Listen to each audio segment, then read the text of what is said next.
friends. Today we're reading The Night Before Christmas classic story. I'm sure you all have heard it before. 'Twas the night before Christmas when all through the house not a creature was stirring, not even a mouse.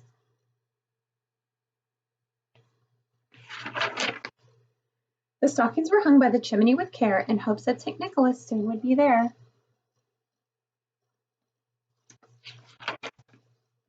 The children were nestled all snug in their beds when visions of sugar plums danced in their head, and Mamma in her handkerchief and I in my cap had just settled our brains for a long winter's nap, when out of the lawn there arose such a clatter I sprang from my bed to see what was the matter.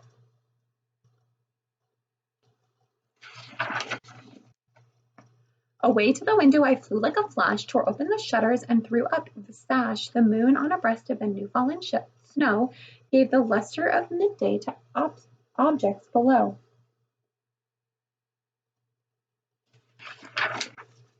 When what to my wondering eyes should appear but a miniature sleigh and 8 tiny reindeer, with a little old driver so lively and quick I knew in a moment it was St. Nick.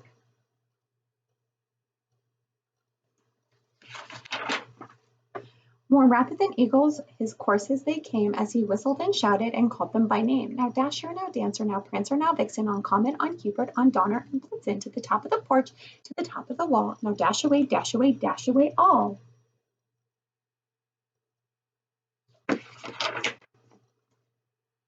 As dry leaves that before the wild hurricanes fly, when they met an obstacle mount to the sky, so up on the housetop his courses they flew, with a sleigh full of toys and St. Nicholas too.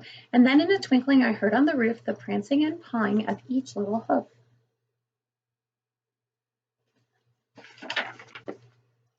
As I drew in my head and was turned around down the chimney, St. Nicholas came with a bound.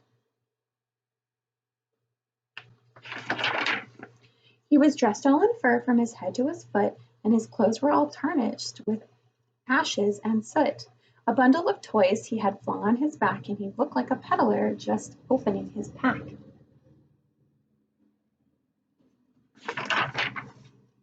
His eyes how they twinkled, his dimples how merry, his cheeks were like roses, his nose like a cherry. His droll little mouth was drawn up like a bow. Oh my goodness, excuse me. And the beard of his chin was as white as the snow. The stump of a pipe he had held just in his teeth, and the smoke had encircled his head like a wreath. He had a broad face and a little round belly that shook as he laughed like a bowl full of jelly.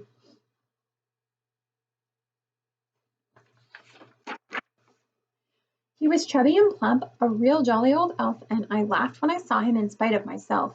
A wink of his eye and a twist of his head soon gave me to know I was nothing to dread. I had nothing to dread.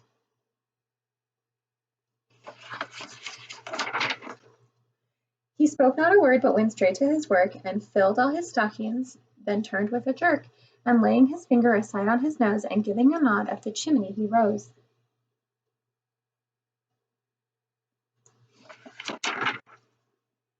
He sprang to his sleigh, to his team gave a whistle, and away they all flew like the dawn of a thistle, but I heard him exclaim as he drove off in sight, "Happy Christmas to all, and to all a good night."